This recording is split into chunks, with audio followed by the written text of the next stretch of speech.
This is Peter Lau. Today is Saturday, November 9th. I'm at 710 South El Molino Avenue, Pasadena, California. I'll be entering through the left side, Molino.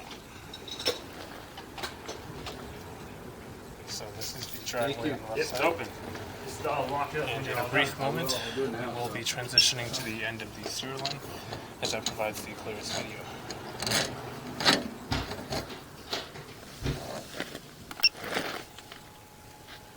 We're about 111 feet into the main sewer line, where it ties in with the city sewer. We're noted at a depth of 10 feet. Currently, what you're seeing on the screen, the camera is resting on the saddle, which is the curvature of the pipe that meets the city sewer main. So the reason why I scope out to the city sewer main is because that's the portion of the line that the homeowner is not responsible for. So at the saddle and any point prior to that, any connection prior to the city will be on the homeowner's responsibility, which is why I scope out to the middle of the street. So now we're going to work our way back.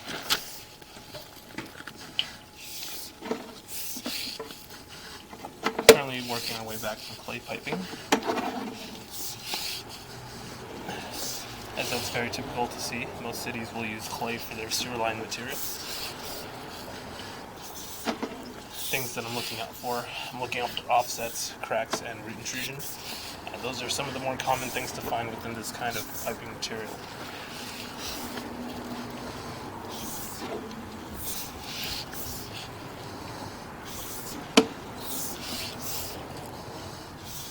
The distance indicator is noted on the bottom left-hand side of the screen.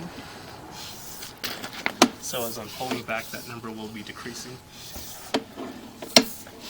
And here we have a good example of what an offset looks like.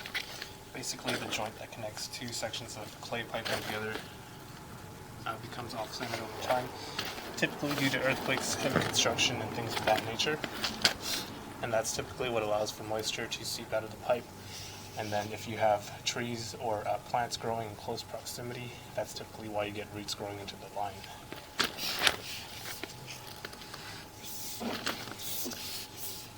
Offsets are extremely common to see within this kind of piping material.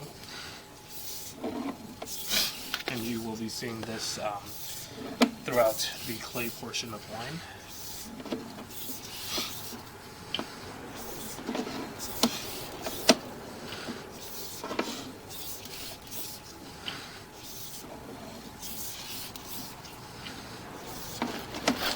So we're just pulling back very slowly. The water was around prior and during the inspection. As you saw near the beginning of the video, there was some water running. It's been about 3 minutes now since the water's been turned off.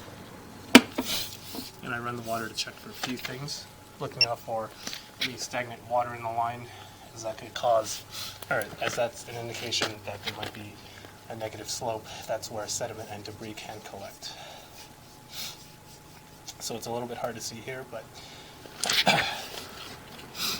we do have a little bit of root intrusion growing in on the left and right hand side of that joint, not causing any issues at the time of inspection.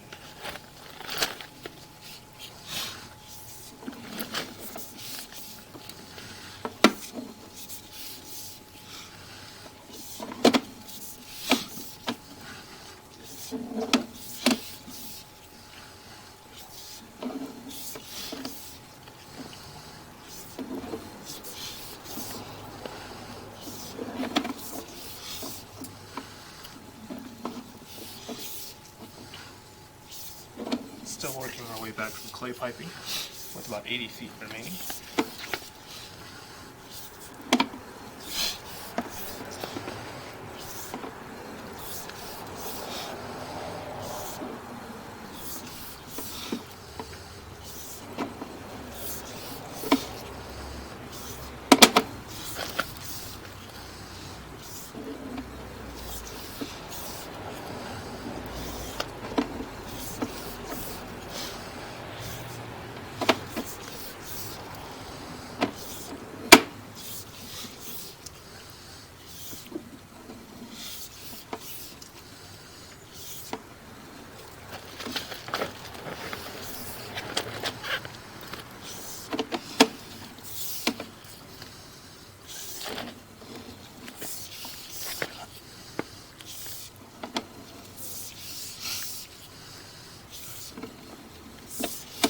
much to be noted at this point. We're just looking after the same things. I will note any issues that may cause complications to the sewer line, but as of right now, we're just pulling the line back.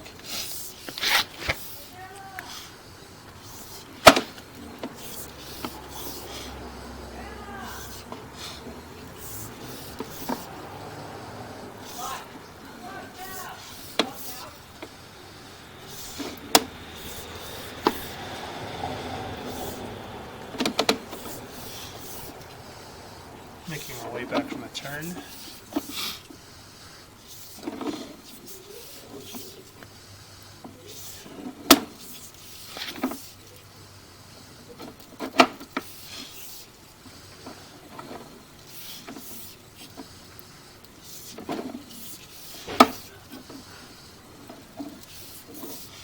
And another turn.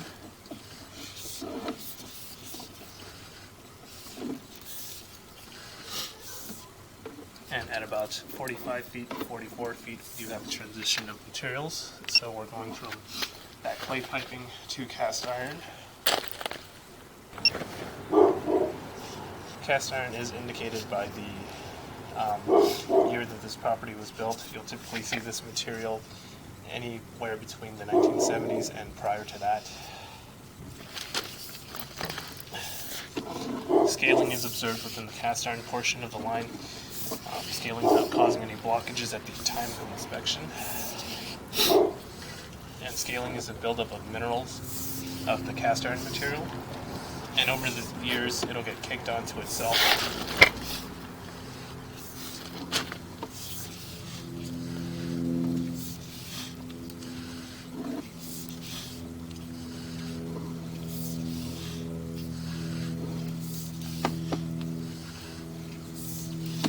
We have another transition of materials. So this is also very common. If you'll look underneath your kitchen sinks and bathroom sinks, you'll see this type of material. It's considered a modern day plumbing material. You'll see this in homes built typically after the 1970s, and somebody just flushed a toilet, so that is filling up the line with water. But this material is good. It's a plastic material. It's resilient against root intrusion and earthquakes.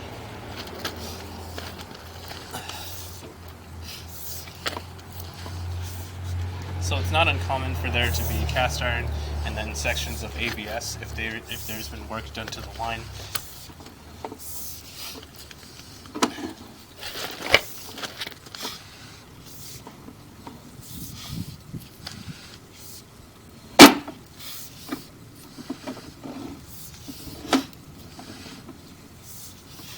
So it's actually a good thing that somebody's running some water. You can see visually that there's no stagnant water in the line.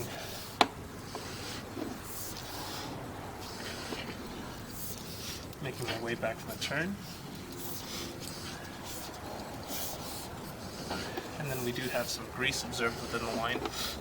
Given that I'm using the cleanout access that's right at the kitchen sink, this is to be expected. But in the future, try to dispose of your grease and oil separately. As you can see here, it's clinging on to the plastic portion of the line, and over the years that can build up and cause blockage. Not causing a blockage at the present time of inspection.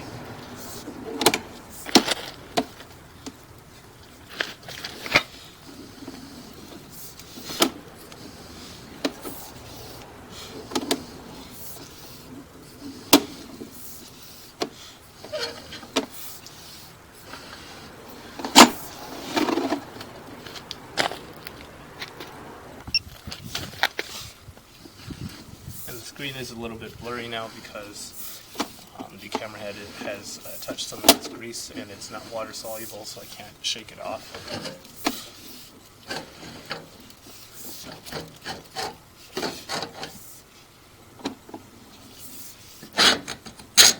Working my way out the access. And this concludes the inspection of the main sewer line.